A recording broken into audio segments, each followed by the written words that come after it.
Welcome to the Double R Show, the podcast that features everything about North Lincoln County. The Double R Show, directed and produced by Paul Robertson and hosted by the voice of Lincoln City, Roger Robertson.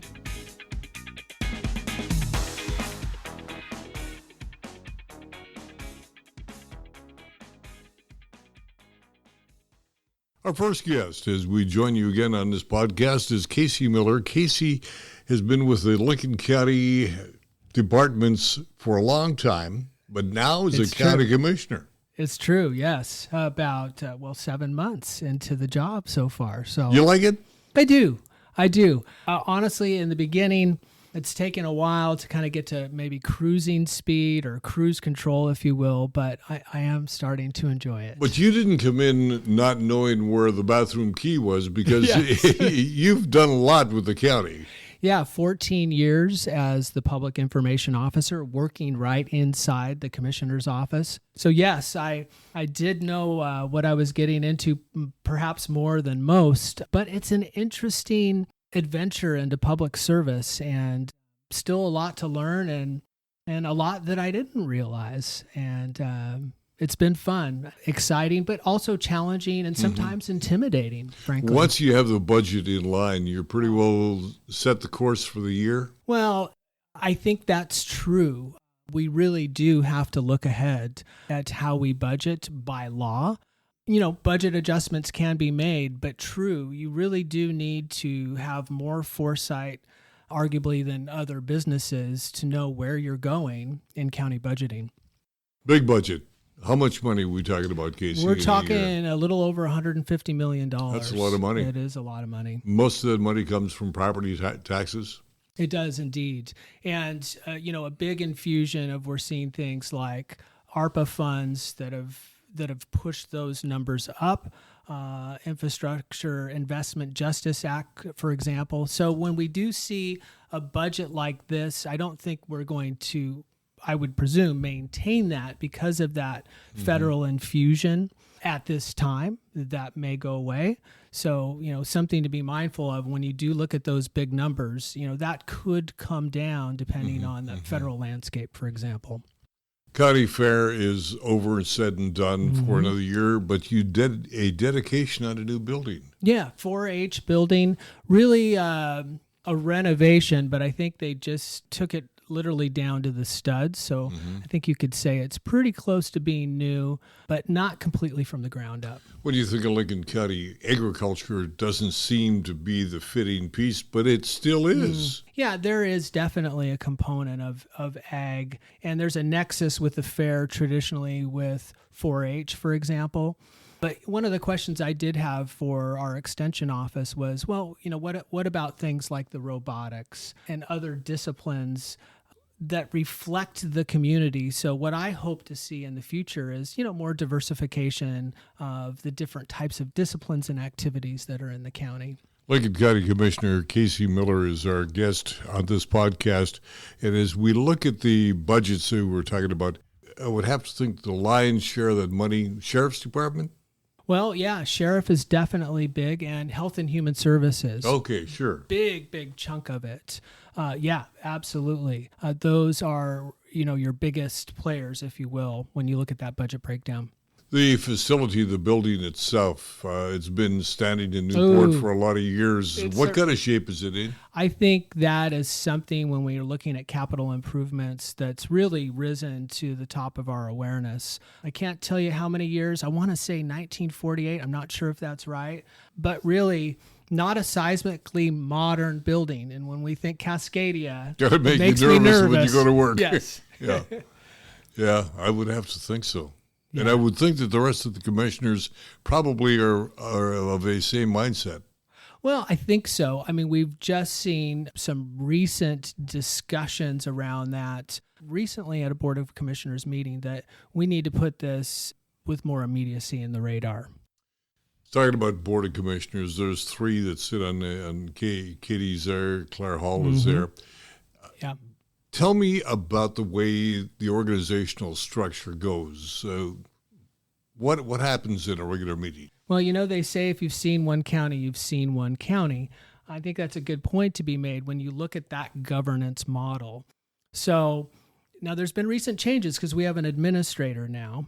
And what that means is department heads now report to the administrator reports to the commissioners. But just as recent as 2 years ago, department heads, for example, reported directly to commissioners, and the commissioners split the departments across the 3 commissioners. So we're really evolving into this new model, which is new for us. But that means we don't have direct supervisor authority over our department heads. Now they report to the administrator. So it's something new and different. And, I think we're trying to get to a cruise control as well on that process. Does the general public have as much access to county as they used to with the new format?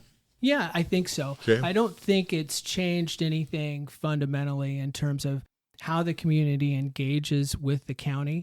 So that is essentially unchanged. And, with things like our new website, for example, I think there's some hopefully better ways to reach into our organization. So yeah, I don't think that's changed a whole lot. There's still the opportunity. Question is, how often does the community engage with us? We want to make it as easy as possible, but, community engagement is something I think I'm always advocating that we have the community take the time when they have it to, give us their input. And give you the input, good, bad, and indifferent. Oh, well, it's range, right? Correct. Yes, it's Correct. range. I was thinking about what is, a couple of features, if you will, that makes being a commissioner difficult, makes this model difficult. Well, for one thing, we've got a wide service profile from health services to elections to roads. And then, also it's, how do I describe it? It's such a wide range of demographic interests, from the age of 18 to, a 100-year-old senior. Right. That's a big range of interests in the community that county government needs to make equitably. And, it is. It's hard to hold all those viewpoints, all those different possibilities in balance. And if somebody wants to contact the county commission, you do that how? Well, one of the first things you would do is you could go to our website, for example. You could email the commission. And another way is just to call the office, the county commissioner's office. And I'll tell you something that I get a tremendous amount of joy in is when someone says, I'm talking to a human being. I can't believe it. And I said, yep, it's true. You're talking to a commissioner right now. It brings me a lot of joy, and it's something I think in our age of automation people don't get enough of. Casey Miller, County Commissioner, Lincoln County. Thank you, sir. Appreciate you being here. Pleasure. Thank you. We'll continue right after this. Wouldn't it be great to have all your insurance needs handled by one agency? This is Charlotte Lado with Farmers Insurance and the Insurance Store. Visit our office next to the Wildflower Grill in Lincoln City. Let us be your one stop for your personal, commercial, health, and Medicare insurance needs. I'm Adina Zeller. Zellers is now in 2 North Lincoln County locations. The original Zellers in Rose Lodge and now Zellers in Lincoln City, formerly Maxwell's. Zellers with great family food and kickin' fun like our line dancing. Just wait until you try our homemade clam chowder. If you're looking for great early garden fresh produce, it's Kenny's IGA in the Bay Area of Lincoln City. 4 generations of Morgans caring for your every grocery need. All of your favorite beverages, a full deli, meat, produce, and of course, groceries. I'm Bruce Polby, reminding you to be prepared. We have a variety of life-saving go kits in stock at Lincoln City Sporting Goods, your electronic superstore in the heart of Lincoln City. Jeannie Sprague, Lincoln City Parks and Rec Director, you have a magical job. It is quite magical. You're right about that. Fun 100% of the time, Roger. Because everything that you touch is for good times. It is for good times. That's a nice way to look at it. Yeah, everything we touch turns to green. In a variety of different places. Exactly. How many acres of parks does Lincoln City have? We have over 450 acres of parks, including our open spaces. For a city this size, that's a lot of parks and rec. It is amazing. Per capita, we have the most open space on the whole Oregon coast. Wow. Yeah. Wow. It's because this community loves green spaces, and they voted a long time ago to secure these important and beautiful environments and keep them safe for generations to come. It's the community that's here that wants it. It's And fantastic. it really does attract people to come because of the parks too, right? Oh my goodness, yes. If you ever go up to the Knoll any day of the week, I'm not just talking weekends, you will see hundreds of cars lined up on the side of the road with hikers heading up the Knoll. We have 7 open spaces, trails at each of them ranging from a 1/3 mile up to 3 miles. They're all utilized by our residents and visitors. It's just beautiful places. People come here for the beach, but they stay to go hike in our open spaces and visit our parks like Regatta Park too. You're really proud of this, aren't you? Oh yeah, I was great. I myself came as a visitor for many years to Lincoln City. In fact, before I even got the job, I was here 3 months prior on vacation for a week. So what attracted you to the position of director of the Lincoln City Parks and Rec? well, it was a fantastic city, number one. Then the amount of support that the community had in building the 2016 Parks Master Plan, that just set the department up for success. It laid out what we wanted in the next 20 years in Lincoln City, and that's both what we have at the community center and pool, what we have at our beach accesses, our parks, our open spaces. And one of the things I really liked about this department is it's not a typical Parks and Recreation department. We do so much more than so many other Parks and Rec departments. For example, we oversee beach accesses. We do guided interpretive hikes in our open spaces. Our recreation programs do not exist just within the walls of the community center. We go out to all of our parks and do special events with our partners. We can't do it on our own. It's just a very community-minded city, and that's why our department does so well here. Speaking of community-minded, you also have a board that you work with, right? Yes, the Lincoln City Parks and Recreation Board. They are fantastic. We have 7 members from all different backgrounds. Just had a board meeting yesterday to talk about the new park. Very active group. They come to a lot of our special events and really promote and support our community and Parks and Recreation. You're into a new budget cycle. What kind of money are we talking about for Parks and Rec in Lincoln City? Billions and billions, Roger. Just kidding. Not enough billions, right? Yeah, right. Maybe if I win that lottery that's out there right now. We have a very solid budget, and each year we get more and more capital projects that we get to accomplish. And what capital means is it's a construction project that either improves or builds a new park amenity. So that could be anything from a playground to just building a public space. So things that we're going to be working on this upcoming year is the Sandcastle Playground at Regatta Park, which is our most beloved playground in all of Lincoln City. That was a community-built playground over 30 years ago. And so we're going to be working on that. We're also working on repairing and or replacing our public restrooms because those are highly utilized by our visitors and residents. We're looking at, of course, the new park. Lots coming up about the new park. And then we also do renovations to the community center. So last year we put a new roof on, we painted the outside, got lots of great feedback on that one. And now we're gonna be working on the inside a little bit more, sprucing it up and also making sure that it lasts for years to come. Speaking of that building, the swimming pool, the community center, all of those kind of good things, 24/7 it seems to run, but it isn't 24/7. It does seem to run 24/7. And what's so exciting is we just had our anniversary. That community center was built July 17th, 1980. And it has been going strong since then. We continue to add programming, and the pool was added on after about 20 years. So it's just a highly utilized space. We try to keep it packed. We work with neighboring nonprofits to keep activities going, like our senior center, Meals on Wheels, the youth baseball league, the swim club, but we also run a lot of programs ourselves within the department. For instance, those programs would be what? They would be anything from a basketball league to swim lessons to pickleball classes. After school, we're very supportive of our community in providing childcare. And our childcare is called Rec Kids, which stands for Recreation, Education, and Community. We're not just about running kids in laps around the track. We also want to do homework assistance with them and art and crafts and and exercise, all that good stuff. It amazes me the number of people that get into the pool for exercise of all ages. Yes, all ages. The pool is our draw at the community center.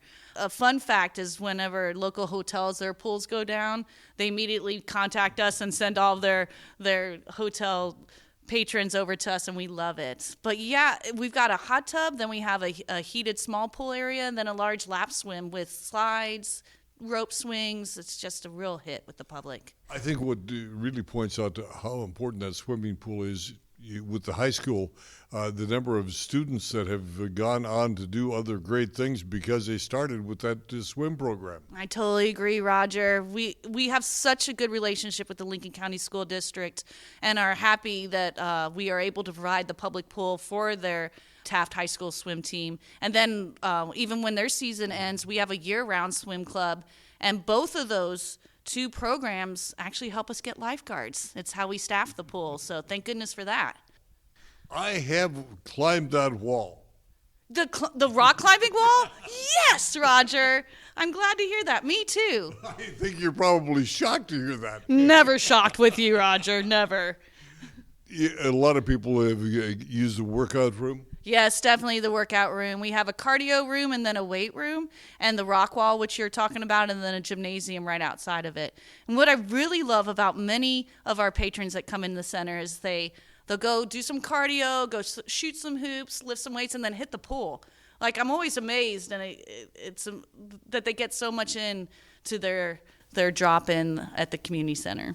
Need-wise, we've got 20 seconds left. What's the biggest need facing the Lincoln City Parks and Rec right now? That we have a lot of deferred maintenance that we need to tackle, both in our parks and our community center, and we are. So the good news is there's a need to make sure that we continue to repair, renovate, and keep park projects running, but we're doing it. Jeannie Sprague. I'm Double R on the Double R Show. We'll be back in just a moment. The Beach Club lives again. With us right now is Carolyn Allen. Carolyn is the manager of the Beach Club and Event Center. A transformation of the old Elks Lodge. This is really coming back to life. Yes, it is. And it is going to be even better than before. You've got a lot of things that you're planning. We'll talk about that down the road in days to come. But right now you've got special events forthcoming as well, right? We do have special events coming up. We have a special tropical teaser burlesque show that's coming up on August 12th at 7 p.m. And you can get your tickets at Eventbrite. Sounds like a good time. It is. It's supposed to be very good. And we heard that it's a little bit risque, and they've actually had to tone it down just a little bit because they've never been in Lincoln City before and they're not sure of the crowd. So, and again, those tickets are on sale as we speak. Yes, they are. So we have VIP tickets, and then we have the regular audience tickets. Now, you have a lot of organizations that meet here. Kiwanis meets here every Thursday. That is correct, and I believe you join us every Thursday. Some of the other uses of that main ballroom out there include what? We do blood drives, we have paint and sip, we do graduation parties, we do weddings. We've done a gala fashion show that is going to be an annual, so we will be doing that again next year, and we're looking forward to that. We do end-of-life celebrations. We are looking to do more bands. We have a beer fest coming up in October, and we have a Christmas bazaar, and I think we're going to have a few more other things too. You must meet yourself coming and going. Yes, I do, yes.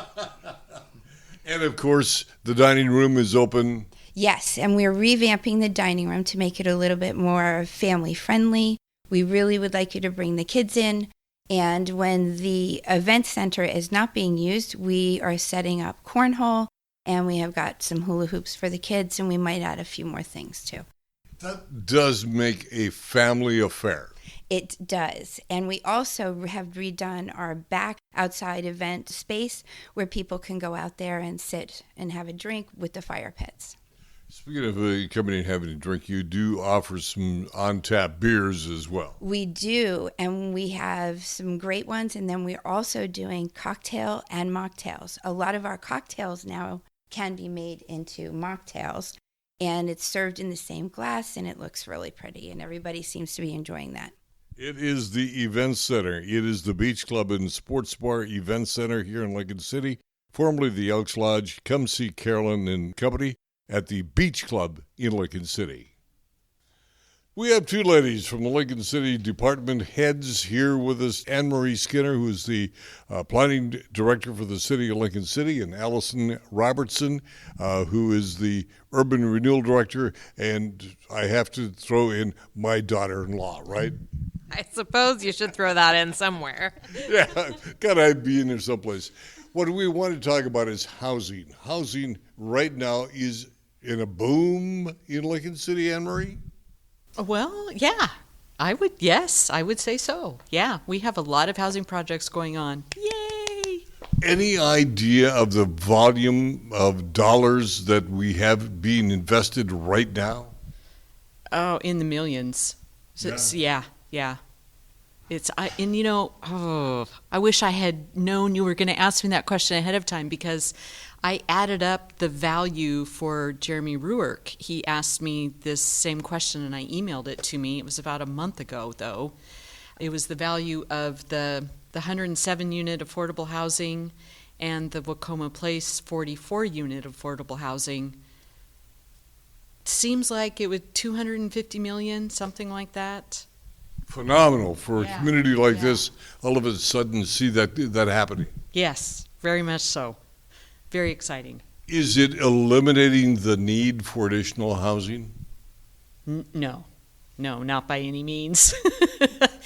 We still need, I would say, and Allison, you'll probably agree with me, but I would say we still need more affordable housing. We still need more market rate housing, both apartments and houses. Allison, give me a notion of what affordable housing means to you. That's a really good question and a complicated one that Anne Marie and I have spent years having conversation about. There are lots of ways to define affordable housing. My definition is that we need affordable housing no matter what your income range is.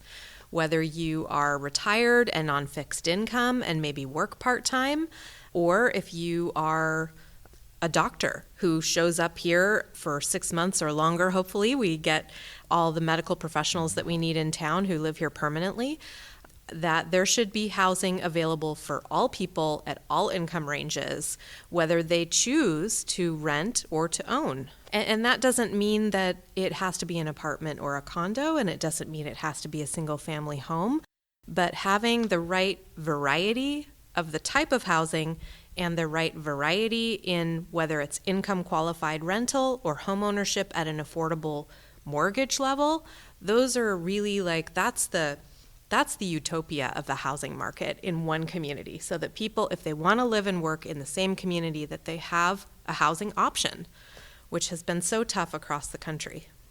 It has been critical here in Lincoln City. Yes. I mean, we are a tourism-based economy. In general, service industry jobs are mostly part-time and mostly lower wage, and we have huge percentage of our workforce that needs to have housing options that make this community run and are a part of making the economy function. So Anne Marie and I take that very seriously, that we are always keeping an eye on how to remove barriers, more so for her than for myself, but how to remove barriers for developers. That could be a nonprofit developer, it could be a for-profit developer, again, it could be apartments, could be houses, and most of the housing that's been provided over the last several years has been done by the private sector. These are our local builders and contractors that we desperately need to stay involved and keep building housing. Where does urban renewal fit into this overall project? That's a great question. Not so much anymore. Urban renewal is, a separate funding mechanism, and the urban renewal area that we had for 32 years is gone. I can tell you that before it sunsetted, which was in 2021, we were able to use some urban renewal money to buy a property on Highway 101 that, combined with the city property, meant that we could get 20 more income qualified apartment units. So the apartment project that's at Northeast 25th Street, that is across from the new location of Grocery Outlet and by the North Lincoln Fire Hall, That apartment project that's going on now was able to get to 107 units because it was city property and urban renewal property that came together to make about 4.5 acres of land available for that nonprofit to build. So now, as those projects are underway, Anne Marie, what is your role in following up or keeping track of? That's a very good question. So in my role, I'm kind of there from beginning to end, because the beginning part of it, I like to think, is making sure that the code is going to allow the use to come forward. So making sure that different types of housing are allowed in all zones, and that there aren't major restrictions to that, as in too restrictive requirements for common area or parking or design standards.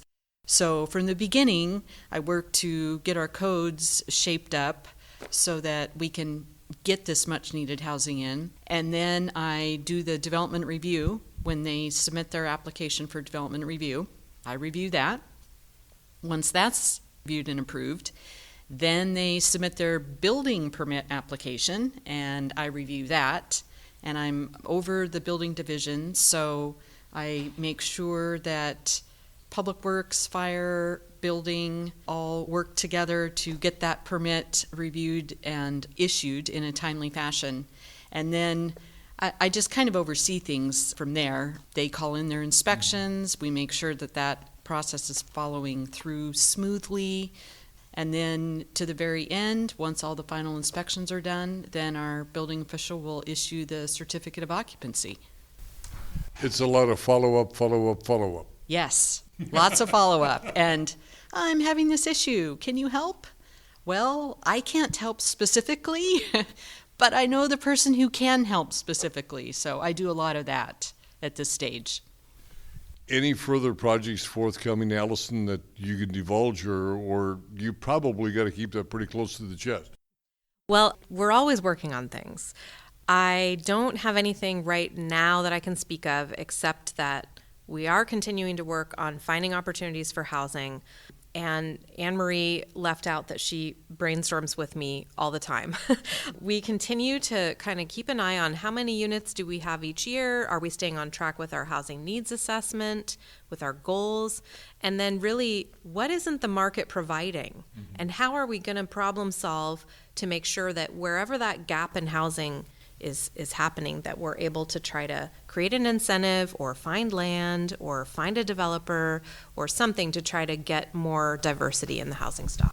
Allison Robertson and Anne Marie Skinner joining us here on the podcast. I'm Double R. Back in a moment. Northwest Septic Service is your one-stop shop for all your septic needs. Northwest Septic Service offers pumping, maintenance, repair, and inspections with one call, 541-994-6977. Buying or selling a home? Northwest Septic Service can inspect your sewer line or an entire septic system. Old or failing septic system? Northwest Septic Service can rejuvenate most drain fields, saving you thousands of dollars. 541-994-6977. Serving Lincoln, Tillamook, and Yamhill counties, Northwest Septic Service. Well, as we leave you, or before we leave you, I'd like to remind everybody that the city needs you. The bottom line is the city has lots of opportunities for people to volunteer for following committees: Planning Commission, Library Board, Arts Committee, Budget Committee, Parks and Rec, Sustainability Committee, and the Del Scott URA and Ad Hoc Committee as well. For more information, contact the City Recorder's Office at City Hall. Sign up. The city needs your help. You need to help the city. Lincoln City City Council will also be holding a public hearing to consider an ordinance for the adoption of the proposed Nell Scott Urban Renewal Plan. This is going to be at City Hall on Monday, August the 14th, 6 p.m. If an ordinance is not adopted on the 14th, a second hearing will be held on the 28th. One of the big events for the entire county is the powwow at Siletz. August 10, 11, 12, and 13. Lineup of activities include on the 10th, the Royalty Pageant at 6 o'clock at night. On the 11th, an interesting event. It's the Memorial Giveaway. If you're not familiar with this, you need to attend and just witness what takes place at that special event, 6 o'clock at the powwow grounds. Grand entry that night at 7 o'clock. On the 12th, we have the parade at 10 o'clock. That's downtown Siletz, ending up at the Powwow Grounds. Grand Entry 1 and 7, and on the 13th of August, it's Grand Entry at high noon. Theater West Popcorn Falls, a delightful comedy, fun comedy, running through the month of August into September. Tickets are now on sale. To reserve your seat, call 994-5663. Speaking of entertainment, the Siletz Bay Music Festival opens on Friday, August the 25th. It continues for a period of time all the way to September 3rd. They have a complete schedule of events. Tickets at siletzbaymusic.org. That will do it to the doings on this special day, this day that we all gather to find out what is happening in and around the Lincoln City community. We invite you to come back with us again next week as we'll continue with our podcasts. With Paul, I'm Double R. Have yourself a happy day. You've been listening to The Double R Show. Join Roger and Paul Robertson as they explore everything about North Lincoln County. The Double R Show, produced by Always Productions and hosted by Roger Robertson. Have a story? Email contact@alwaysproductions.com or call 458-201-3039. For The Double R Show, I'm Jana Graun.